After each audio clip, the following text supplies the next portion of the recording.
O núcleo de Leiria da ACES, e em especial a ACES Nacional, aproveita para agradecer e dar as boas-vindas a todos os presentes nesta reunião. No processo de preparação do próximo Congresso da ACES, que se realizará em fevereiro, nos dias 4 e 5, o núcleo de Leiria decidiu dar foco à cultura. Em Leiria, como todos sabem, não temos coliseus, nem casas da música, mas temos pessoas que pisam e fazem história nos seus humildes e parcos palcos. Em vez disso, temos em cada aldeia do nosso interior pequenas associações que fazem e formam grandes artistas, que se projetam além fronteiras. Entre muitas associações, refiro a SAMP, nascida em 1873, em atividade sem interrupção até aos dias de hoje, na aldeia de Pousos, Leiria, tendo como um dos participantes na sua fundação o nosso Esse de Queiroz. O Paulo Lameiro, nosso orador de hoje, está nesse lote de artistas. É casado e tem 2 filhos, o Simão e a Ana Tércia. O seu avô materno era o Zé Barbeiro, cortava a barba e o cabelo aos homens que trabalhavam a terra de sol a sol. E o avô paterno era o Banheiro Bacalhau, era pescador, da arte chávega da praia de Vieira de Leiria. Portanto, no seu sangue corre a arte e o sofrimento. E este cruzamento coloca o Paulo Lameiro na via da arte e do serviço aos outros. Aliás, podemos dizer que ele antecipou um dos grandes pilares da cátedra do Papa Francisco, a sociedade do cuidado, sinalizando os deserdados do destino, os mais fracos e os que mais sofrem. Paulo Lameiro é musicólogo, pedagogo, comunicador e criativo, natural de Pousos, Leiria. Iniciou a sua carreira como barítono, integrou o coro do Teatro Nacional de São Carlos, foi professor no Conservatório Nacional, do Orfeão de Leiria e das Escolas de Artes da SAMP em Pousos, Leiria.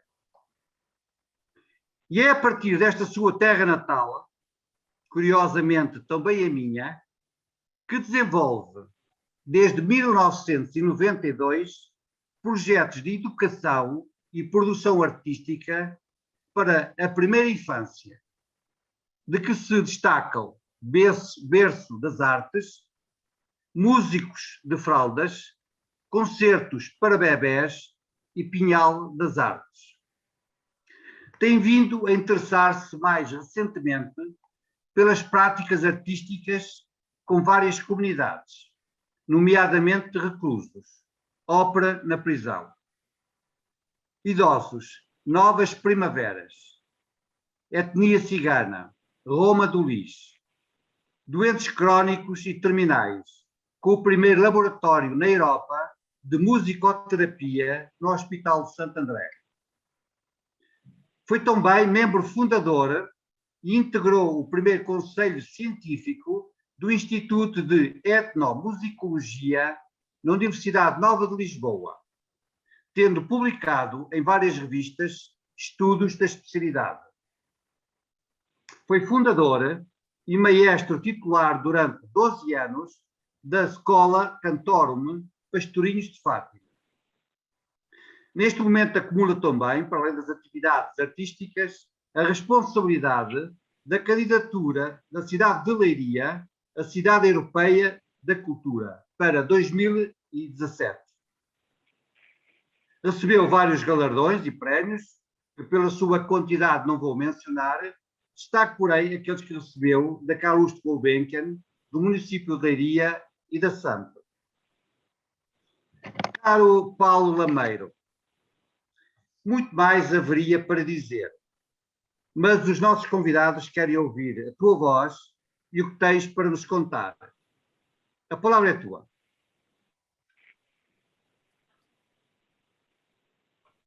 Muito boa tarde a todos. Fico um bocadinho com a voz embargada depois de o Acácio tecer este rol de adjetivação, mas gostava de, antes de mais, agradecer muito o convite da ACES, do Acácio, e regozijar-me por este encontro em que, ao final de um dia de trabalho, tendes tempo e ainda disponibilidade interior para cruzar aquilo que é a fé, imagino, de todos aqueles que estão à volta deste ecrã com a relação com a sua vida. E deixem-me começar por dizer que talvez, o Acácio falava há pouco que eu sou neto de um barbeiro nos Pousos e de um pescador da Praia da Vieira.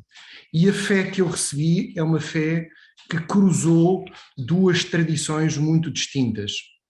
A fé da minha mãe e da minha família materna é uma fé a que às vezes chamamos a fé beata, a fé de sacristia, a fé do terço, a fé da missa, a fé dos ritos que nos encontram. Mas do meu pai recebi uma fé que é a fé do mar, a fé das gentes que tem um infinito maior, que tem um Deus maior, um Deus mais amplo, um Deus que não se descreve por palavras, um Deus... meu pai contava muitas vezes, ainda hoje me conta, as orações de pessoas que não têm fé. Não sei se vocês sabem, os pescadores homens não vão à missa nas praias, são as mulheres só que vão à missa. Os homens não vão, mas rezam imenso quando lançam as redes. E eu do meu pai guardei este olhar mais fundo para o tempo, para os valores grandes e para um Deus que não se mede e que é mais misterioso, não se descodifica tão facilmente numa catequese, é uma catequese mais profunda, mais solidária, e eu sou o fruto disto, só para dizer que na verdade eu recebo no fundo estas duas genéticas que me constroem. Vou dedicar este tempo e vou pôr o cronómetro, que é para não passar de facto os 20 minutos, a partilhar convosco alguns projetos que tenho desenvolvido nos últimos, diria, 30 anos, que corroboram o desafio que o Cássio me lançou.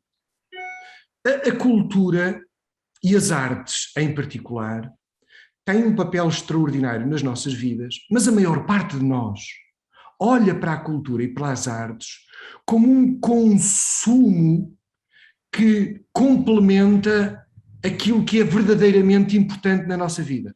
Como exemplo, na nossa escola, as áreas e as disciplinas culturais são sempre complementos de enriquecimento curricular.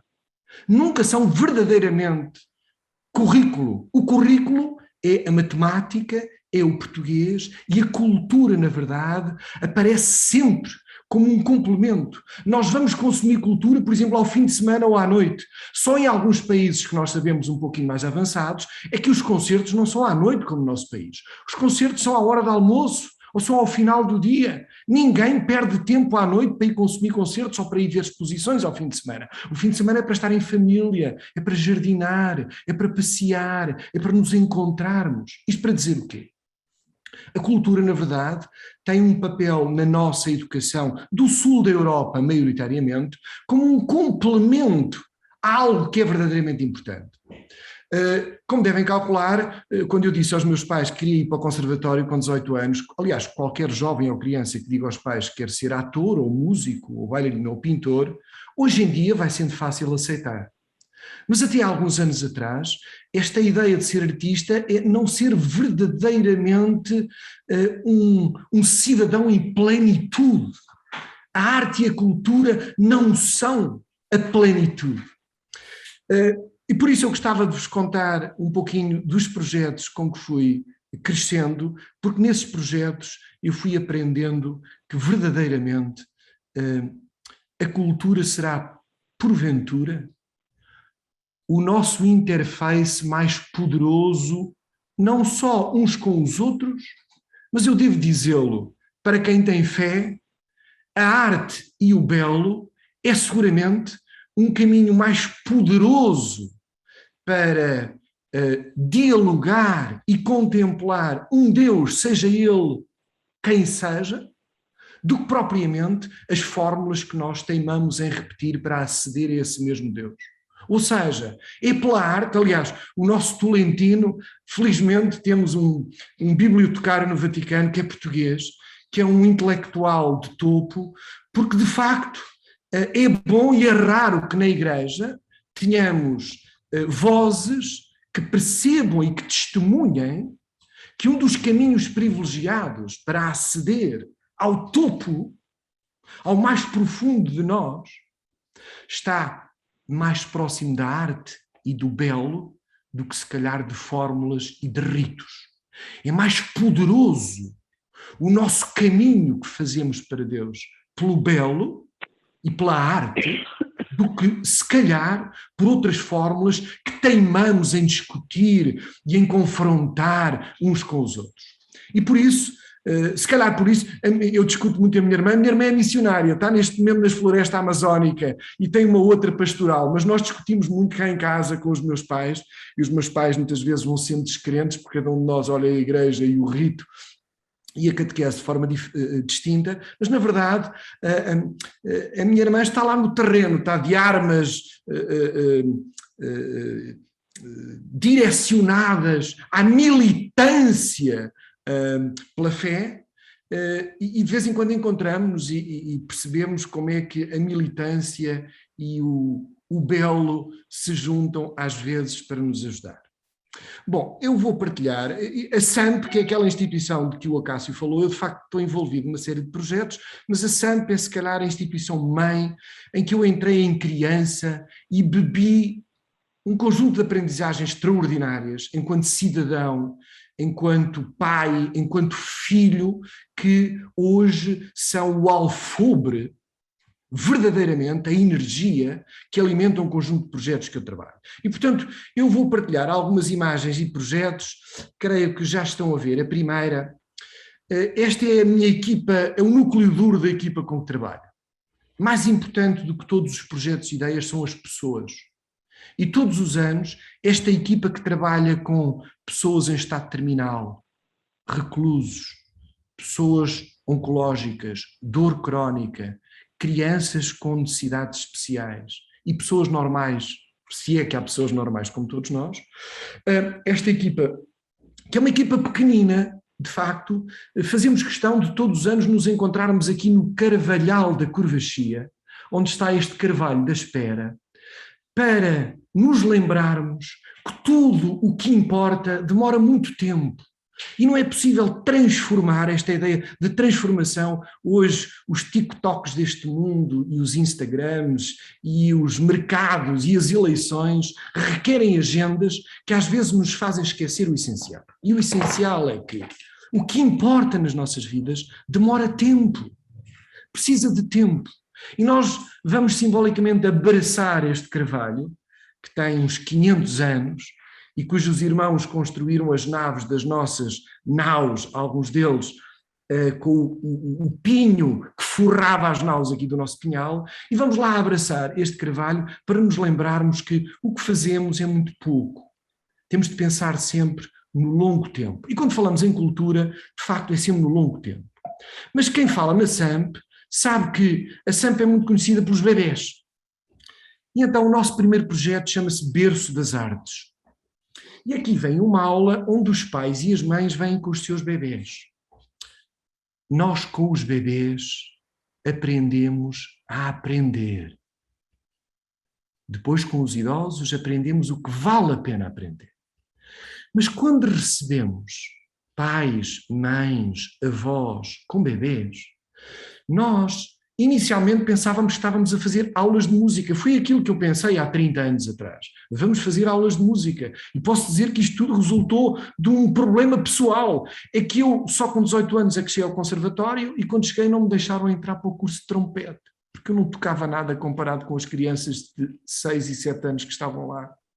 No entanto, na minha aldeia, o mestre da banda tinha-me dito que eu era o maior. Era o maior na minha aldeia. Mas, na verdade, percebi que não, cheguei tarde, não quero que na minha filarmónica isto volte a acontecer. Então vamos começar a fazer aulas mais cedo. E a ideia foi louca, cometi muitos crimes pedagógicos, mas as aprendizagens foram extraordinárias. Porque aquilo que inicialmente era, na verdade, um curso de música para bebês, ao recebermos pais com bebês, pais que normalmente não estão com os seus bebês e com outros bebês, pais que aprendem a ser pais com os seus bebês. Mas, acima de tudo, quem é pai sabe isso, e quem é avô sabe isso de outra forma, o mundo revela-se-nos de uma outra forma quando somos pais. Olhamos para nós próprios, para o espaço físico que nos rodeia, para o nosso trabalho, para a pessoa, os companheiros e companheiras com quem vivemos, para todos os nossos valores são reequacionados quando somos pais. E nós, ao trabalharmos com pais e bebés, vamos sendo refrescados, é um update extraordinário. E eu devo dizer que tudo o que nós fazemos hoje em todos os contextos, até à prisão ou estados terminais, bebe do que aprendemos com os bebés. Desde logo, utilizando a linguagem não verbal. As palavras contam muito pouco, na verdade. E aquilo que foi a aprendizagem do trabalho com bebês fez com que nós pudéssemos, na verdade, acedermos uns aos outros sem utilizarmos as palavras que são pobres. Daí aprendemos não só a comunicação não verbal, mas a respeitar as relações. Eu, quando dialogo com o mundo, eu, na verdade, muitos destes pais foram assistir pela primeira vez a um concerto de música clássica porque houve depois um concerto para bebés. Os pais não pensavam nisto, mas de repente ouviram falar que havia um concerto para bebés, concertos camarísticos de música clássica. E foi o bebê que, pela sua mão, até porque de repente na internet começa a dizer-se que mas quem faz música para bebés fica muito inteligentes, então isto desenvolve o efeito Mozart, vamos levar os bebés. Na verdade, não é de Mozart nem de arte que falamos, é de natureza humana, é de valores básicos. E este projeto seguiu. Hoje na escola todos os nossos projetos são para pais e filhos, sem exceção. E os pais continuam a cantar e a tocar com os seus filhos.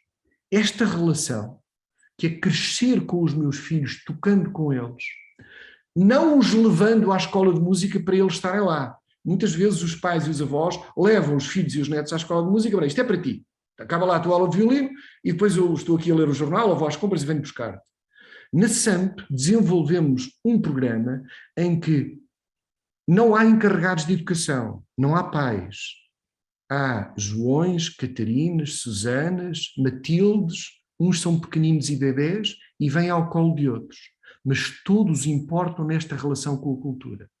Estes projetos cresceram, estamos aqui a ver os Piccolini filarmónicos, mas na verdade desembocaram em projetos hospitalares.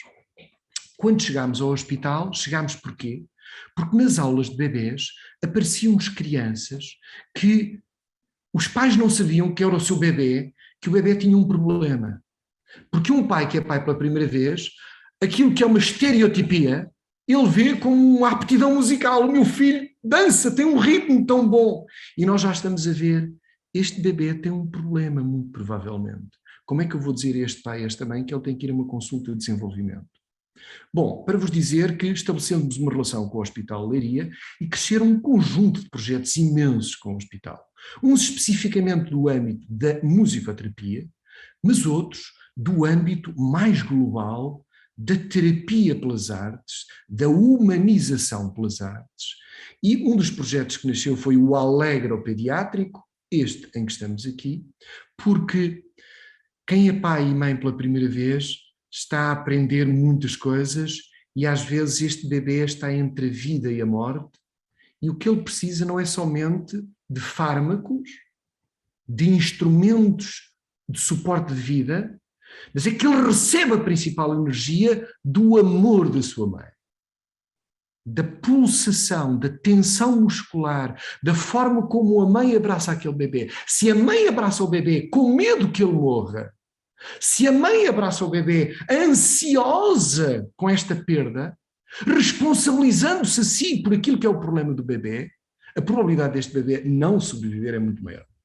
Então o papel da música e da arte começou, mais uma vez, para a díade.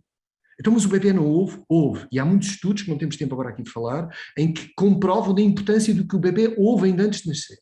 Mas estes projetos hospitalares acabaram por transformar o coração e a relação psicofísica de quem ouve música e canta e abraça os seus filhos ou abraça também os seus pais. E por isso cresceram um conjunto de projetos imensos ao nível da pediatria. Mas no Hospital de Leiria a doença mental fica por cima da pediatria. Aliás, costuma-se dizer, por graça aqui, que ninguém gosta de ir para o quarto piso do hospital, nos tempos em que a doença mental era tão estigmatizada, e hoje ainda é. Mas, como sabem, porventura aqueles que estão aqui à volta desta mesa, hoje um dos maiores desafios que temos pela frente é o crescente de problemas mentais. Não precisávamos de nenhuma pandemia. Este crescendo é tremendo. Não há nenhum de nós que vá ao hospital e não encontre alguém da sua geração, dos seus filhos. Eu tive que passar pela experiência da minha filha fazer psiquiatria, tratamentos violentíssimos, quando eu pensava que éramos uma família tranquila e saudável, isto nunca ia acontecer aos meus filhos. Mas, na verdade, a doença mental é hoje um dos nossos maiores desafios da humanidade. E por isso se desenvolveram muitos programas para a doença mental aguda e a doença mental crónica, com os quais aprendemos que a linha vermelha, temos aqui uma linha no chão nesta fotografia, a linha que separa o normal do problema varia para cada um de nós e a cada um dos tempos em que estamos. Todos nós precisamos de trabalhar esta relação com os limites. E a arte e a cultura oferecem-nos esta capacidade de nos conhecermos e relacionarmos com o mundo de uma forma mais extraordinária. Claramente, depois passamos para a doença mental aguda, a quem está no hospital e não está internado cronicamente, e envolver os profissionais de saúde. Muitas vezes, quem precisa de maior energia, quem precisa de mais colo, não é o doente. O doente precisa. A mãe, o pai e o filho precisam. Mas e os profissionais, que estão sujeitos a um stress extraordinário? Esses precisam de um colo ainda maior. E se calhar não é uma conferência ou uma ação de formação, não é uma viagem sonora, é uma massagem musical. É este vínculo, é este colo que a música nos oferece. Mas depois também temos de celebrar em festa. Celebrar é importante. No hospital, entre muitos projetos que temos, medicina interna, dor crónica, um laboratório, vamos à consulta externa e celebramos com os profissionais uma vez por ano um congresso onde refletimos com os maiores profissionais de Boston ou da Austrália, que vêm refletir sobre coisas tão extraordinárias quanto qual é a melhor música para um cirurgião ouvir operando um coração e dando o menor número de erros possível.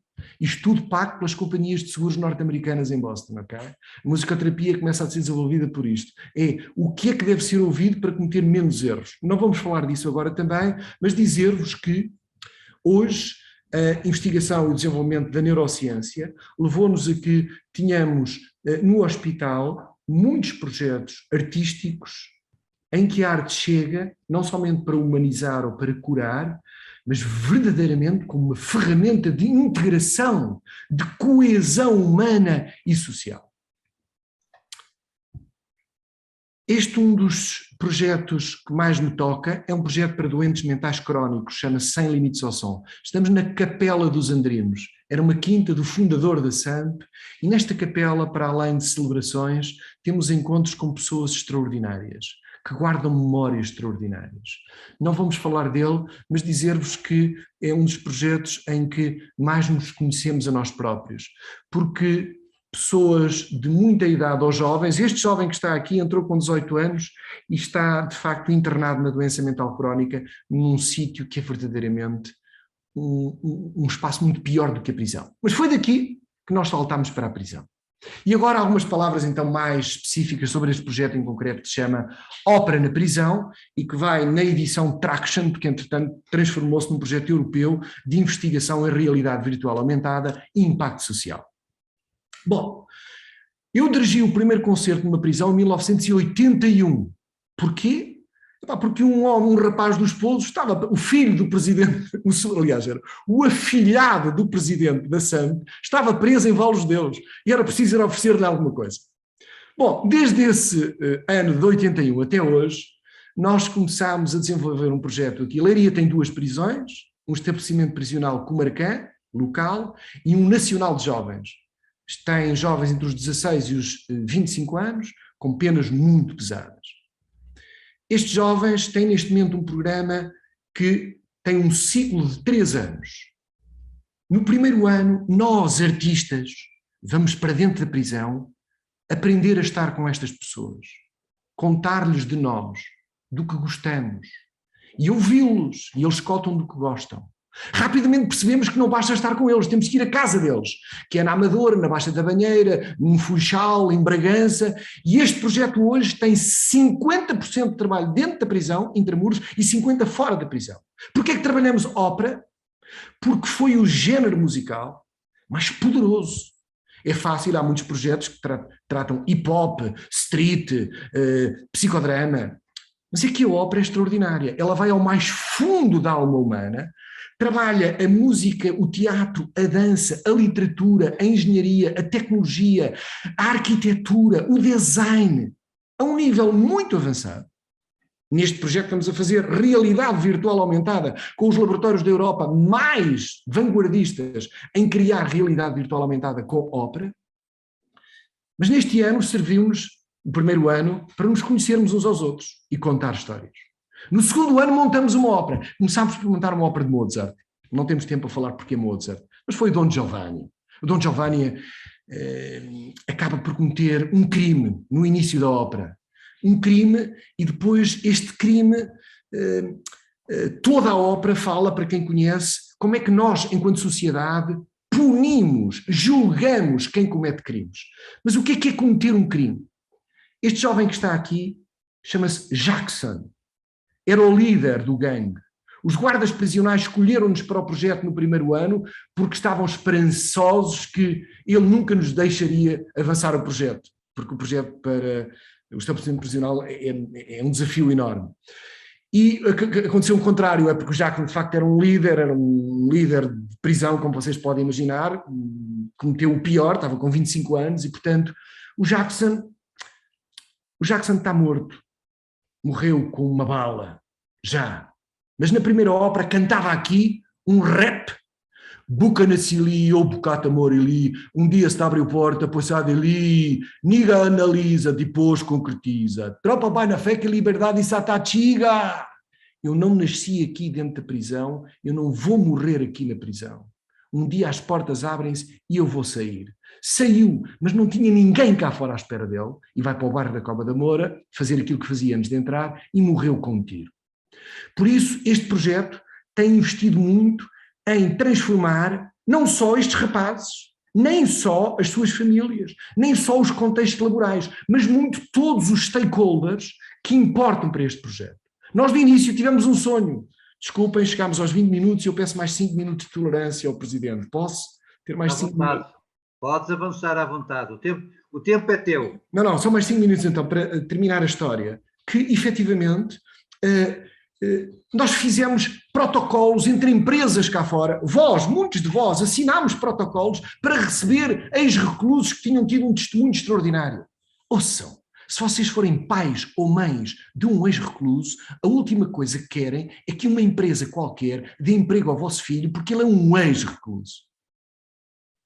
E por isso foi muito mal termos feito publicamente estes contratos e as fórmulas que aprendemos foram outras. O projeto cresceu imenso e fomos à Fundação Gulbenkian. Hoje temos a Fundação Gulbenkian a apoiar-nos com a sua orquestra, fazemos récitas aqui dentro do estabelecimento prisional e depois deste segundo ano em que aprendemos a récita, aprendemos a ópera, de início óperas de Mozart, agora uma ópera criada de raiz com os reclusos em cocriação, o terceiro ano é para operar a transição entre esta experiência imersiva de sentir o que é uma orquestra, o que é estar dentro de uma ópera, o que é sentir a voz humana sem amplificação e sem beats, o poder de uma voz lírica. E este terceiro ano é para operar esta transição. Mas mais do que o palco, é no backstage que as coisas acontecem. Aqui temos um avô que foi pela primeira vez à Fundação Gulbenkian. Não foi ouvir a Orquestra Gulbenkian, foi ouvir o seu neto. O avô não sabia que o seu neto estava preso. Sabem que muitos familiares não sabem que os familiares estão presos. E aqui, no meio da azáfama do backstage, há aqui um perdão e um pedido e uma misericórdia que não há nenhum guarda prisional que impeça, e que isto só é possível porque o avô acabou de ouvir Mozart e acabou de ouvir o seu neto a cantar Leporello. Mas os projetos hoje na SAMP já não são para bebês, nem para reclusos, nem para a comunidade cigana. Hoje, para um bebê, há tempo, há dinheiro, há programas, há bibliografia, há tudo. Mudar uma fralda a um bebê é uma coisa poética e ternurenta. Mas não sabemos tomar conta dos nossos pais, nem dos nossos avós. E se nos pedirem para mudar a fralda ao nosso pai ou ao nosso avô, isto é diferente. E por isso hoje, o projeto que mais nos mobiliza e que no qual mais investimos, chama-se Aqui Contigo. É para pessoas em estado terminal. E aqui temos o David Rami com uma equipa muito especializada que investem em cuidar o momento mais precioso das nossas vidas, aquele que é verdadeiramente o momento transformador. Nós não nos transformamos no nosso dia-a-dia. Nós transformamos-nos no final da nossa vida, quando efetivamente processamos o que foi importante para nós. E se a comunidade que está à nossa volta reconhece e partilha dessa experiência de vida que dá sentido a cada uma das nossas coisas. Celebramos com pompa e circunstância o nascimento, fazemos festa familiar, mas não somos capazes de celebrar este momento. Escondemo-lo, como todos que estão aqui sabemos, escondemo-lo. A morte deixou de ser algo próximo de nós. E por isso, a arte hoje, dentro dos projetos nos quais eu tenho vindo a trabalhar, é cada vez mais uma ferramenta para nos ajudar a fechar bem este tempo que temos o privilégio e o dom de viver e de partilhar uns com os outros. Para quem tem fé como nós, mas para quem não tem fé como a maioria. Desculpem o tempo que eu pisei. Obrigado.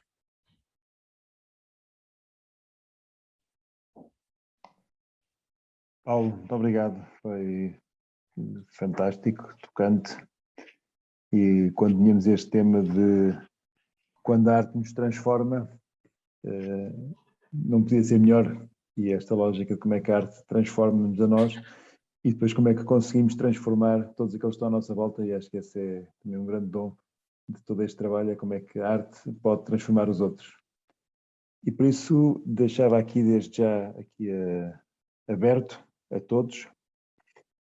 Se há alguém que queira fazer alguma pergunta, está aqui a Alexandra Neves a dizer que passaram 5 minutos, que sentiu que passaram 5 minutos, e portanto, Paulo, podias ter ainda continuado, mas de qualquer forma realmente foi marcante a forma como explicaste e expuseste tudo aqui. Está aberto a todos, se quiserem lançar a primeira pergunta, um primeiro comentário.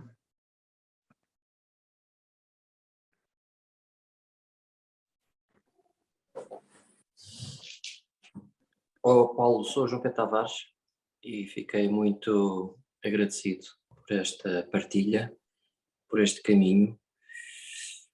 E não foi dito, mas foi mostrado que este é um caminho de inclusão, porque vocês vão ter com aqueles que estão mais fragilizados, mais afastados, nas prisões, nos hospitais, na meta da vida. Eu prefiro chamar-me, chegamos à meta da vida em vez de dizer que chegamos ao fim da vida. mas chegamos à meta. E isso é muito marcante, e vocês fazem isso através da arte. E eu recordo muito que a arte é uma linguagem que nós muitas vezes ignoramos. Essa tal linguagem que não precisa de palavras, e que quando se esgotam todas as outras formas de comunicação, essa resta sempre.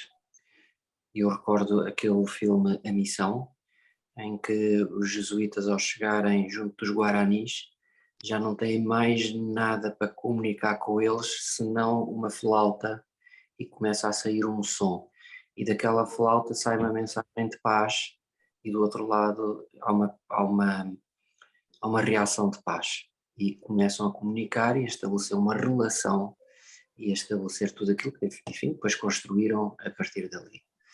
E aquilo que eu queria perguntar é como é que nós podemos desafiar e educar para a arte. Aqui com os bebés, com os pais, mas como é que podemos fazer isto de uma forma mais marcante, inclusive, por exemplo, a arte no mundo do trabalho tem um sentido pejorativo, porque nós dizemos que quando dizemos que é um artista, aquele tipo é um artista num sentido pejorativo e não num sentido positivo, não é? Mas como é que a gente leva a arte para o trabalho, a arte neste sentido de comunicação edificante e edificadora, e que educa para a paz e para... Nós falamos muito de economia do bem comum e não pomos lá a arte no meio.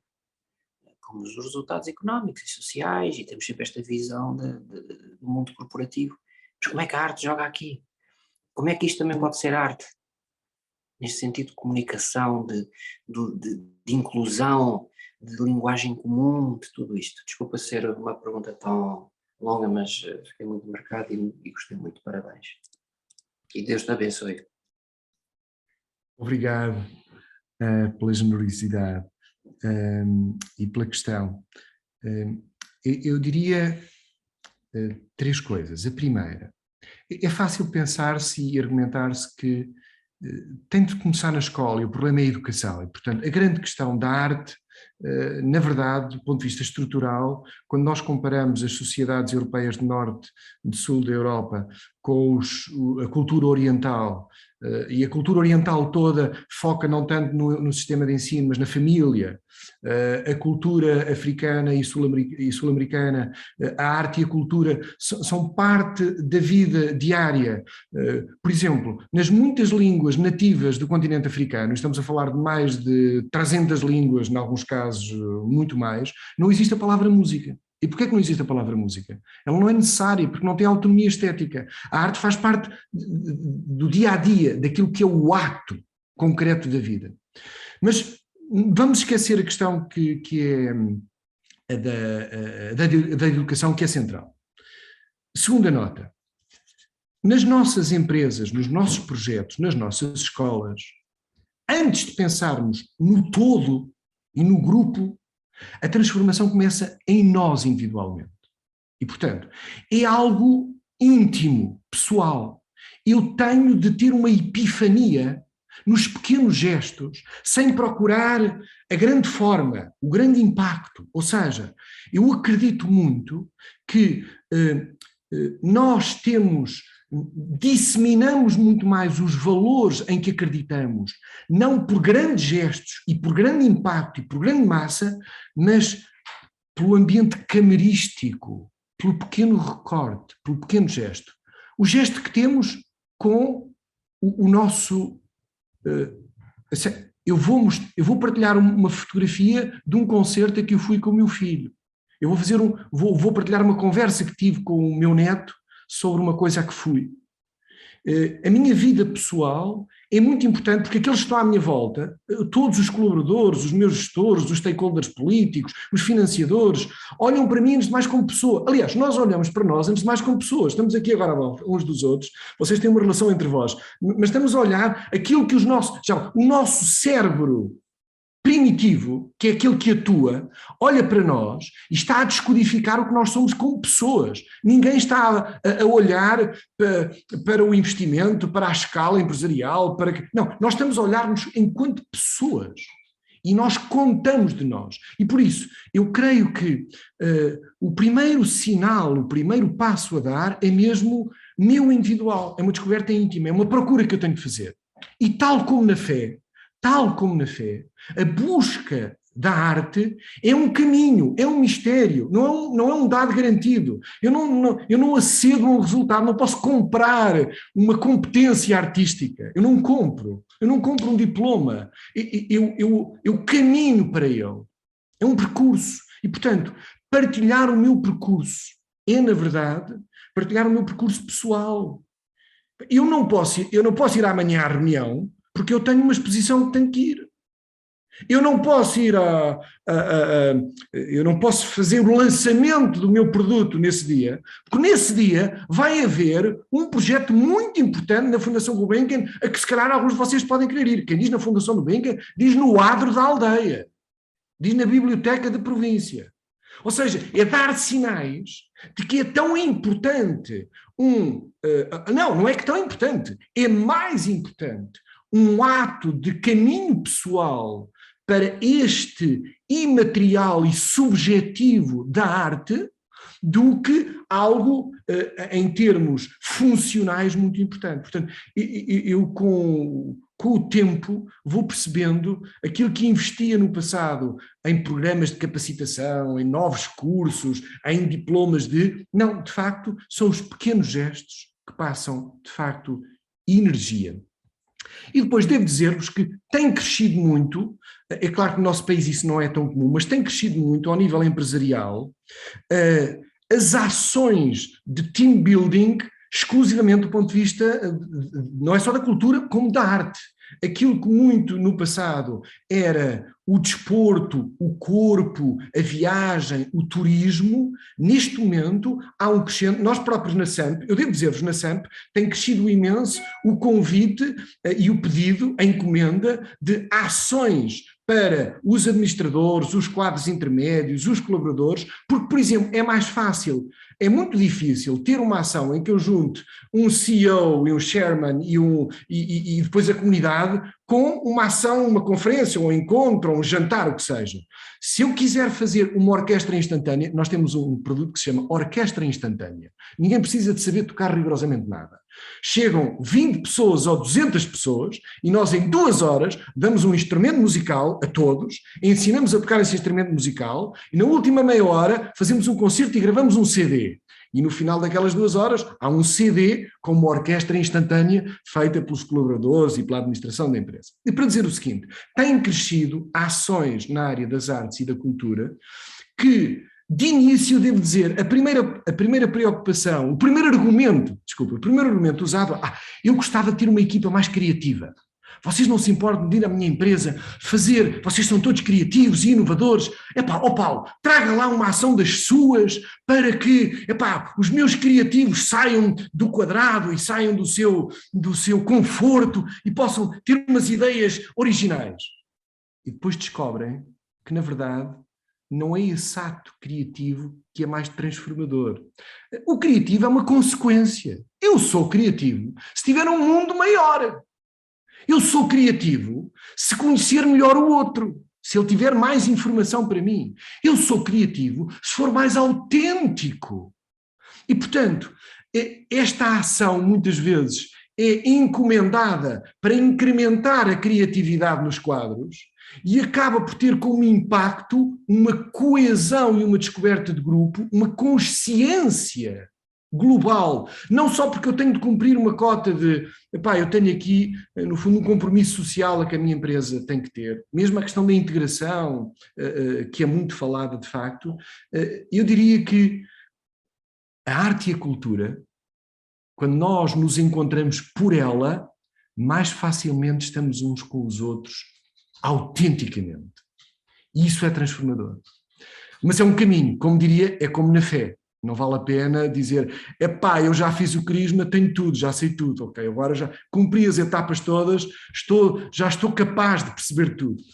ok, não dá. Ou seja, é mesmo um processo que vamos sendo iniciados. E na cultura, como na fé, é preciso tempo. Não há cliques. Como na gastronomia, como nos vinhos. Não é possível iniciar um jovem num alimento ou num vinho que requer experiência, porque é preciso tempo para o saborear. E a cultura é a mesma coisa. Foi muito longo também, desculpa. É preciso tempo. É preciso isso. tempo.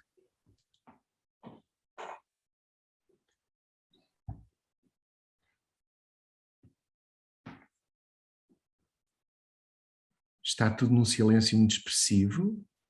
Espero que não Tomar a se... iniciativa de colocar então uma pergunta, Paulo. Obrigada por mais este momento. E um bocadinho, e uma vez que estamos aqui em registro mais empresarial, ou mais de responsáveis por algumas empresas, ia perguntar exatamente isto, numa parte em que tu focaste, que já existem algumas ações de team building ou outras, em horário laboral, porque a cultura também devia ser em horário laboral, e que me parece que faz muito sentido. Há uma amostra de que vocês fazem, que são as viagens sensoriais para profissionais de saúde e para funcionários e colaboradores de lares e de instituições, e que funciona muito bem, e que aumenta, pelo menos naquele dia, a motivação e a produtividade, aumenta naquele dia, porque infelizmente ainda são situações muito pontuais, e queria perguntar se estão a ser desafiados para isso, para o mundo empresarial, laboral, que em vez ou a acrescentar algumas ações de zumba ou de aeróbica que algumas empresas já fazem para os seus colaboradores, se já vai sendo integrada a arte, ou a música, ou a constituição de uma orquestra naquela equipa laboral. Vou começar com uma história. Nós temos um leiriense que é diretor do Departamento de Linguística da Universidade de Estocolmo. Ele chama-se Francisco Lacerda. E a primeira vez que eu fui a Estocolmo a propósito de um concerto lá na universidade, ele disse-me que havia um dia em que não podia ter uma reunião porque a sua chefe da universidade o obrigava a tocar na orquestra da universidade. Ele tinha que tocar flauta na orquestra. Um professor catedrático, portanto tinha que tocar flauta na orquestra.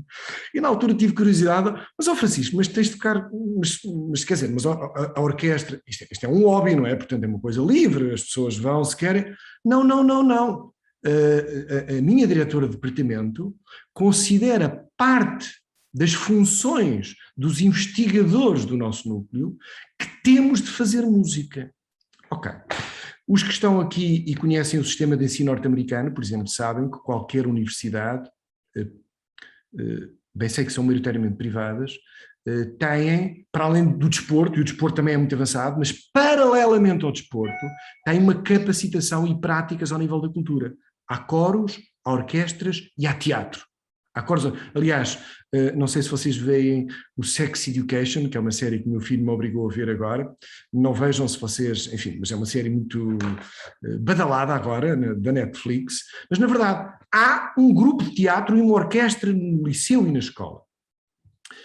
Esta prática, percebi depois, e o Francisco explicou-me, eu depois tive a oportunidade de conhecer, Noruega, Suécia, há de facto já nas universidades e em algumas empresas atividade laboral obrigatória, que é performativa, que é tocar numa orquestra, cantar num coro ou fazer teatro. Há algumas, por exemplo, no Reino Unido, eu conheci agora no sul de Inglaterra, conheci na verdade, é uma escola que colocou a poesia como obrigatório. Tem que ler poesia e tem que recitar poesia. E eu acho extraordinário, tem que recitar poesia. O que nós sentimos em Portugal é que há uma consciência muito diversificada, ou seja, é verdade que há um crescendo de consciência de que ter hoje uma equipa capaz não é só ser mais produtivo, é ter uma qualidade de produção e uma qualidade humana nessa produção. Porque às vezes é possível ser mais produtivo, mas com preço pela qualidade humana. A qualidade humana, mantendo esse crescendo de produção, mas mantendo uma qualidade humana, vamos tendo alguns convites e alguns pedidos para ações. São ainda pontuais. Pode ser que em Leiria, não vou dizer nomes, mas em Leiria temos 3 empresas que nos pediram uma atividade, empresas ainda por cima de facto são grandes, okay, são empresas grandes, mas que nos pediram atividade cultural regular. E portanto há uma orquestra e há 2 coros regular obrigatórios. Um funciona, por exemplo, num compromisso de hora de almoço. À quarta-feira, os colaboradores têm um almoço mais pequeno de meia hora e depois têm meia hora de trabalho a seguir, que são do coro, e fazem um ensaio de 1 hora, ok? Nos outros 2 casos, é mesmo laboral, durante um dia de semana que varia, onde fazem, de facto, tocam e cantam em conjunto.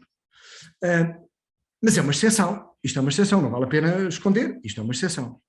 Agora, tem crescido, isso sim, são ações pontuais, no âmbito, por exemplo, do lançamento de um produto, ou de um aniversário da empresa, ou de uma relação, uma parceria internacional. Também acontece muito isto. Eu vou receber um parceiro internacional. Por exemplo, eu vou receber uns chineses agora cá para fazer um negócio. Ok, gostava que não só viessem ver a pedra, porque os chineses vêm cá comprar pedra, pelo menos aqui na nossa região, viessem ver a pedra, mas gostava de lhes oferecer uma performance ou alguma coisa mais imersiva, que eles sintam apaixonados, porque depois, em última instância, eu também tenho vindo a aprender, o negócio faz-se por paixão, não é? É sempre emoção. O nosso António Damasio explica-nos que, de facto, não é o cérebro que toma as decisões. O cérebro faz as contas e equaciona os dados, mas depois são as emoções que fazem tomar as decisões. E, na verdade, alguns dos empresários começam a equacionar o trabalhar a emoção na altura do negócio. E, portanto, se eu vou ter aqui clientes, quero apaixoná-los pela paisagem, pelo meu produto, quero apaixoná-los por estas pessoas, oferecendo-lhe aquilo que é uma performance criativa, mais da área da música, da dança, integrado, multi-arte, e aí sim temos algumas pontuais, mas são muito poucas, Alexandra, são muito poucas aquelas que temos. Na área da saúde, sim, é verdade, na área da saúde e na área social são mais comuns os pedidos, mas agora estamos todos neste momento, neste novo desafio de nos redescobrirmos outra vez. Tens ideia só daquelas pessoas que vão fazendo já, ou que vão acolhendo estas práticas, se medem esses impactos ou não, ao nível laboral? Não, ainda estamos longe disso, Alexandre. Eu creio que, mesmo nas próprias, como sabes, nós na área da medição do impacto social, que é uma área ainda relativamente recente, e que, por exemplo, o projeto Traction está a testar com a Universidade Autónoma de Barcelona, a verdade é que estamos ainda no início do caminho para medir o impacto. Já há alguns instrumentos de medição, mas esses instrumentos de medição requerem condições que não existem ainda quando estamos a falar destes momentos pontuais. Mas não tenho dúvidas que tens toda a razão. Isto só será generalizado e só haverá investimento robusto para esta dimensão do negócio e da empresa quando houver dados objetivos e ciência. É por isso que o desporto tem muito mais. Ou seja, o desporto começou a fazer investigação muito antes da cultura. Já agora isto é muito importante. Temos mais universidades em Portugal de desporto do que cultura. Temos mais cursos. Enquanto que em Portugal temos 6 diários de desporto, mesmo que sejam quase só de futebol, reparem quantos é que temos de cultura. Não há nenhum diário cultural. Há um jornal que quinzenalmente se publica de cultura. Portanto, e isso advém de investigação também. Há pouca investigação, há pouco investimento no impacto da cultura. É a neurociência que vai transformar isso, Alexandre, não tenho dúvidas. Só agora é que a neurociência vem dizer que, afinal, aquilo que se pensava, que se decidia com algumas variáveis, é decidido com outras variáveis.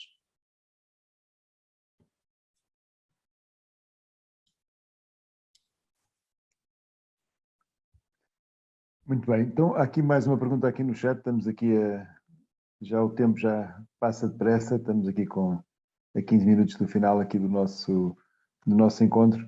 Há aqui uma pergunta feita também, por que não substituir ou complementar o team building por ações de felicidade no trabalho?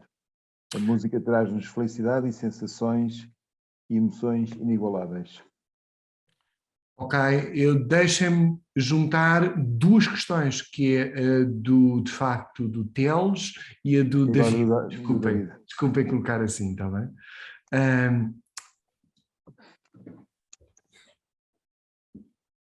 Nós temos de olhar a família como uma chave descodificadora. E, na verdade, eu acredito muito que se conseguirmos envolver não os nossos, não é trazer à empresa de quando em vez os familiares, os filhos e os companheiros e companheiras, as mulheres, os pais, os maridos, as mulheres, não pode ser isto. Se eu vou à empresa porque sou marido ou filho daquele colaborador, eu já estou a ser discriminado. Eu tenho que ir à empresa, ao projeto, à escola, à cidade, porque é o meu espaço, porque é algo que é meu, que me pertence, de que eu tenho responsabilidade.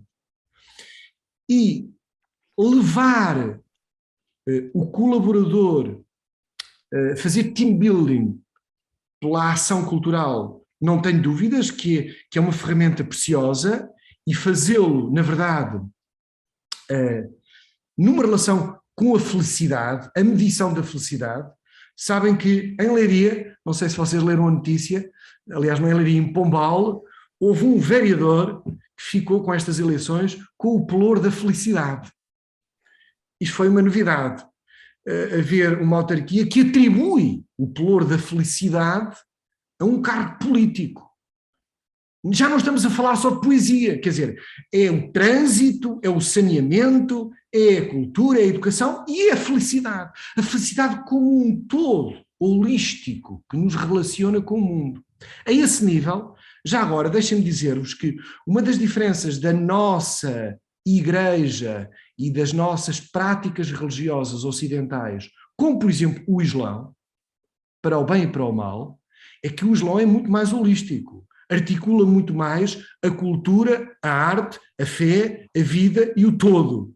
E nós fomos separando e esquartejando, e, em alguns casos, bem, porque é bom separar, de facto, os poderes, mas noutros casos, nomeadamente nesta relação holística da nossa pessoa com a nossa família e o meu espaço de trabalho, eu não posso ser só feliz porque produzo ou dou a produzir, ou trago o meu ovo mexido e pago as contas com o meu trabalho, eu acedo mais facilmente a esse caminho para a felicidade e para o encontro com o outro, pela mão da cultura e da arte, do que se calhar com outras ferramentas. Reparem que muita da investigação neurociência, e deixem-me voltar à neurociência porque é aí que estamos, é na decisão que eu acho que importa muito a reflexão para vós. O António Damasio e todos os outros neurocientistas, quando falam das decisões do cérebro, dão como exemplo artistas. Porque a análise do cérebro é muito feita com base em comportamento do que o humano faz do ponto de vista da estética, da preferência pelo belo. Porque descobrimos hoje que quando podemos medir a ação do nosso cérebro a ganhar dinheiro, acendem as luzinhas num sítio e nós ficamos muito felizes e aquilo é espetacular. Se quisermos, por exemplo, falar, dizer palavras, acendem luzinhas noutro sítio. Se quisermos ter prazer a comer, acendem luzinhas noutro sítio. Se quisermos ter prazer sexual, acendem luzinhas noutro sítio. Se fizermos música ou ouvirmos música, o sistema fica baralhado porque acendem luzinhas nestes sítios todos e em mais sítios ainda. E os neurocientistas começaram a interrogar-se, mas porquê que o cérebro ativa tantas luzinhas quando fazemos música, ao contrário do que ativa quando fazemos esforço físico, prazer sexual, prazer pessoal, ou seja, porquê que isto acontece? E, na verdade, é porque a relação total, física, psicológica, espiritual, mental, de nós connosco próprios e com o espaço que habitamos, a família antes de mais, a empresa, a cidade, muito a cidade e o país, é de facto um processo global. E por isso, sim, eu sublinho estas duas ideias. A felicidade deve ser um tema do nosso trabalho e do nosso planeamento.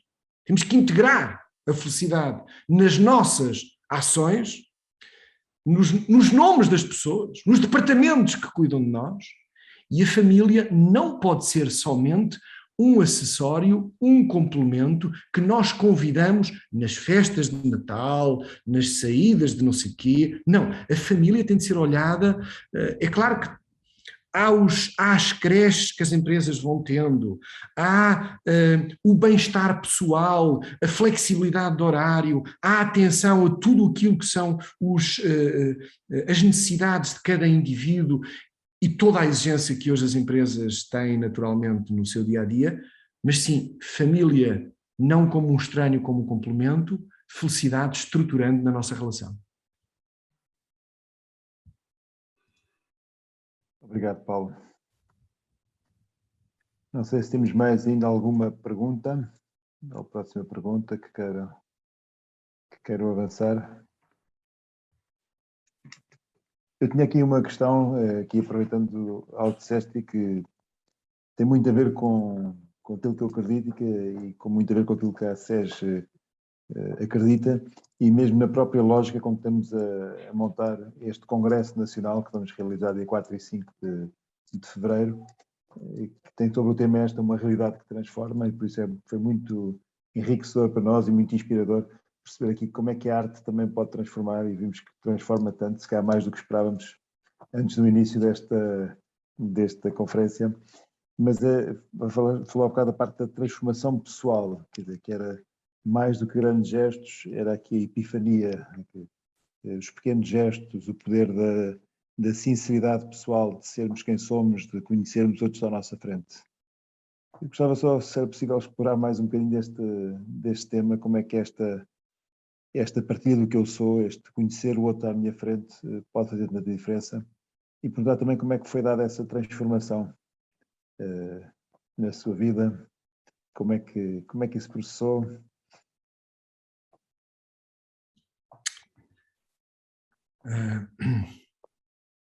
Eu creio que comecei no caso da música, o ir à missa e ficar ao pé do órgão e do coro, desde bebê, fez com que eu sentisse curiosidade sobre aquilo.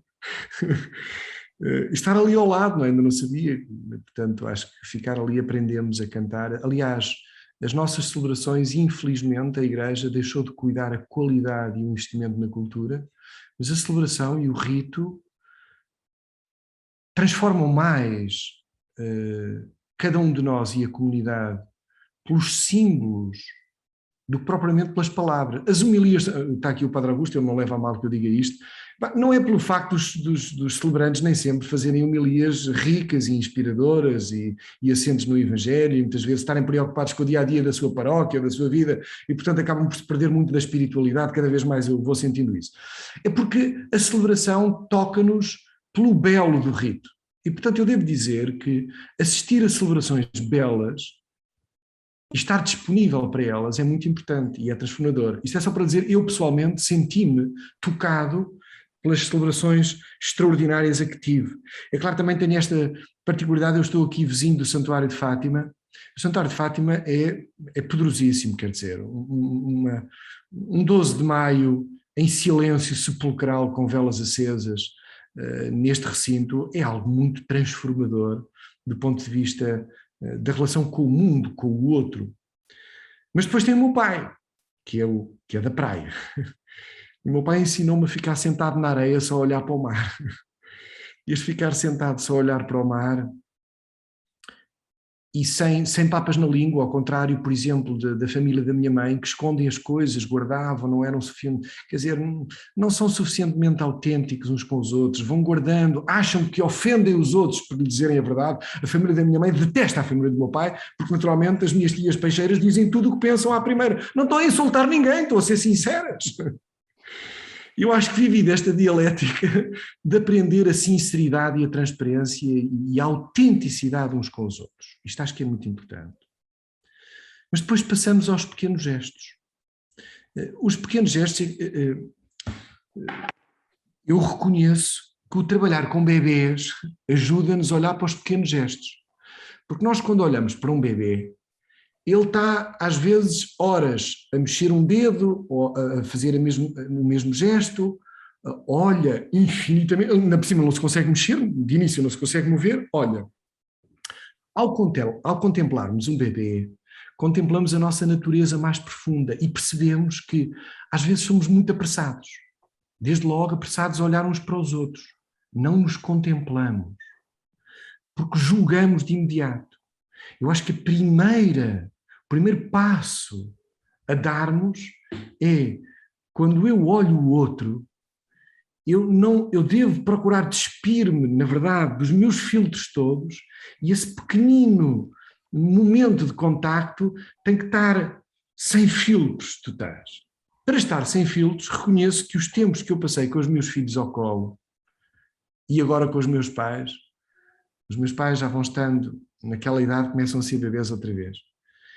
Eu hoje tive 10 minutos sentado com o meu pai no meio de uma vida louca, e a minha mãe a refilar com ele, a dizer que ele já se esquece de tudo e que o meu pai, que tem a atenção muito alta, não pode ir tomar conta dos patos nem dos coelhos porque está a estragar a sua vida e portanto tem que ficar quietinho, sentado, que é para ele não sofrer. E eu a saber que o meu pai não sofre e tomar conta dos coelhos e dos patos, e é isso que o faz estar bem. E sentei-me só com ele durante 10 minutos. Confesso que olhei para as mãos dele, comparando com as minhas mãos, e percebi que os dedos, os pelos que eu tenho nos meus dedos são iguais aos pelos que o meu pai tem. E fiquei a pensar só nisto, nas nossas mãos, a cruzar as mãos. E depois percebi que muitas vezes quando vamos a uma exposição de arte contemporânea, estamos à espera de ver assim um quadro impactante ou uma obra extraordinária e põe-nos uma mesa com pelos e nós olhamos para eles e ficamos a pensar o que é aquilo.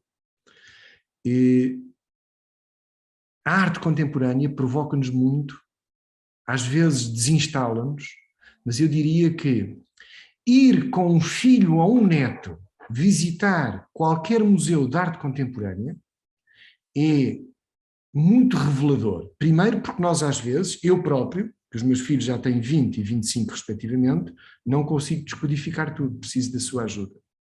Mas também me conheço a mim e conheço-os a eles, porque eles evoluem a uma velocidade extraordinária e contemplar a arte, para eles, é uma coisa muito rápida. Eu acho que eles perdem o essencial. Eu passo a vida a dizer-lhes, ó Simão e na Tércia, hoje a vida não é essa velocidade. O Simão dizia-me esta semana, pai, ganhei não sei quantos euros, porque ganhei mais não sei quantos milhares de seguidores no TikTok e eu agora sou um personal trainer e um influencer extraordinário. E eu dentro de mim pensava, o meu filho, que cresceu para ser um músico de orquestra e que foi solista nas orquestras portuguesas, está em Colónia, na Alemanha, onde eu pensava que ele estava a beber da mais alta cultura germânica, e na verdade ele está lá, mas é porque é o melhor sítio para ser personal trainer. E eu estou a aprender a conhecer-me com alguém de que eu gosto muito, a fazer uma coisa que eu acho que é horrorosa, a pôr o foco no culto do corpo, feliz porque é patrocinado pela principal empresa norte-americana de proteína. Ou seja, para o business ele está a ter um sucesso tremendo.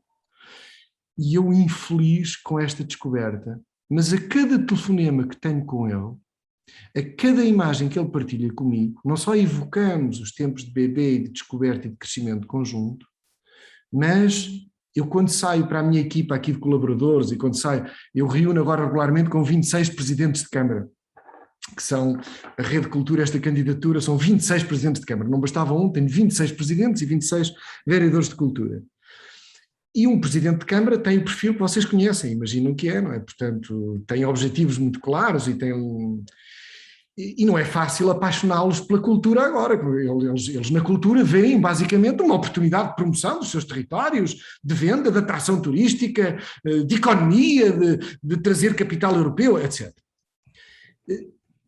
E eu, na verdade, faço esta viagem com eles de, se não descobrirmos a beleza de contemplar a Serra do Monte Junto, ou o Moinho do Oeste, ou não olharmos para a Onda da Nazaré somente como a atração que o presidente Chicharro adora de trazer gente do mundo inteiro por causa de uma onda. Não, mas a onda é extraordinária porque ela foi revelada agora, sempre esteve lá, e ela ensina-nos que nas nossas vidas, ao pé de nós, temos poderes imensos que às vezes ignoramos e que estão aqui tão extraordinariamente perto de nós.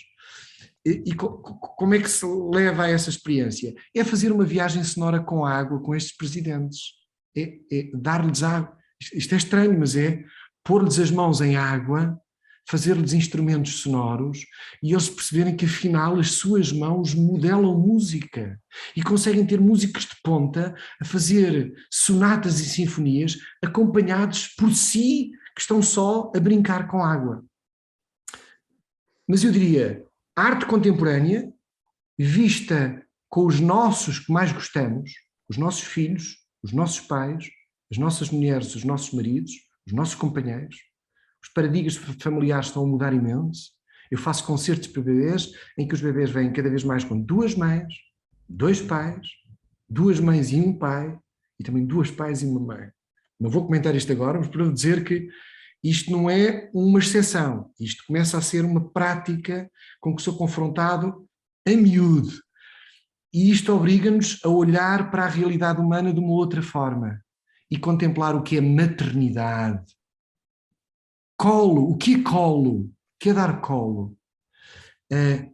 E a grande arte só se acede a ela se nós pudermos sentir cada um dos pequenos gestos que levam até ela. O olhar, a interrogação, feita com aqueles de quem gostamos. Se calhar não respondi ao que queria, Jorge. Mas... Não, mas muito bem, Paulo.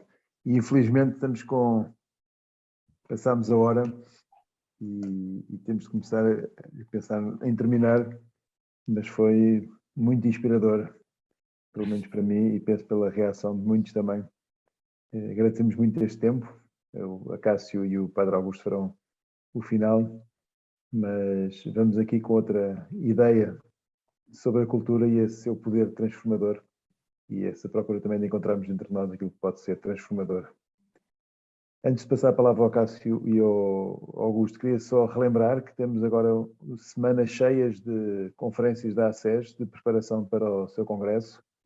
Dia 25, o Algarve vai trabalhar o tema, dia 26, o Algarve vai trabalhar o tema do turismo e a economia de Francisco. Dia 26 também vamos ter o Santarém, que vai trabalhar o tema da agricultura e da imigração. Portanto, retomando aqui qual é que é esta nossa visão também para este tema que teve tão badalado na comunicação social nos últimos tempos.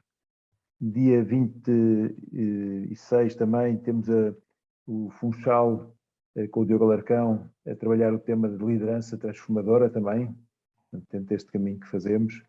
E dia 14 de dezembro vamos ter também o papel das empresas na transformação da sociedade com o Vasco Melo.